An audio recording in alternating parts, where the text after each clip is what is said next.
കോടിക്കണക്കിന് അയ്യപ്പ ഭക്തന്മാർ താങ്കളുടെ സ്റ്റേറ്റായ ആന്ധ്രയിൽ നിന്നും തെലങ്കാനയിൽ നിന്ന് കർണാടകത്തിൽ നിന്നും തമിഴ്നാട്ടിൽ നിന്നും കോടിക്കണക്കിന് അയ്യപ്പ ഭക്തന്മാരാണ് ശബരിമല സന്ദർശിക്കുന്നത്. 2019 യുവതീ പ്രവേശനത്തിന്റെ പേരിൽ വിശ്വാസത്തിനെതിരെയുള്ള കടന്നാക്രമണം ഉണ്ടായി. അന്നും സംസ്ഥാന ഗവൺമെന്റാണ് അതിന് മുൻകൈയെടുത്തത്. ഇപ്പോഴിതാ ഹൈബി ഇവിടെ സൂചിപ്പിച്ചതുപോലെ ആ ശ്രീകോവിൽ എന്ന് പറയുന്ന സർ 41 ദിവസം വ്രതമെടുത്തിട്ട് അയ്യപ്പ ഭക്തന്മാർ കഠിനമായിട്ടുള്ള മല ചവിട്ടിയിട്ടാണ് സന്നിധാനത്ത് എത്തുന്നത് സർ.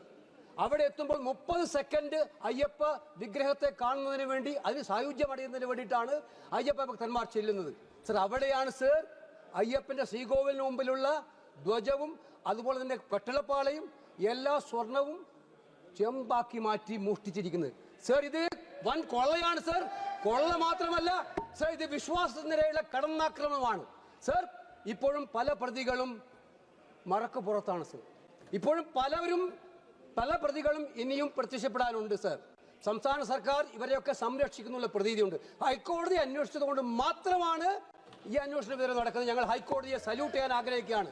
പക്ഷേ ഇപ്പോഴും ആ ഹൈക്കോടതി നിയമിച്ച SITയെ നിയന്ത്രിക്കാൻ സംസ്ഥാന ഗവൺമെന്റ് ശ്രമിക്കുന്നുണ്ട്. അതുകൊണ്ട് എനിക്ക് പറയാനുള്ളത് സർ, കോർട്ട് മോണിറ്റർ ചെയ്യുന്ന ഒരു ഏജൻസി അന്വേഷിച്ച് യഥാർത്ഥ കുറ്റവാളികളെ മുഴുവൻ പുറത്തു കൊണ്ടുവന്ന് ഈ സ്വർണം തിരിച്ചെടുക്കാനുള്ള അടിയന്തര നടപടി സ്വീകരിക്കണം സർ. വിശ്വാസത്തെ രക്ഷിക്കാൻ നടപടി സ്വീകരിക്കണം സർ.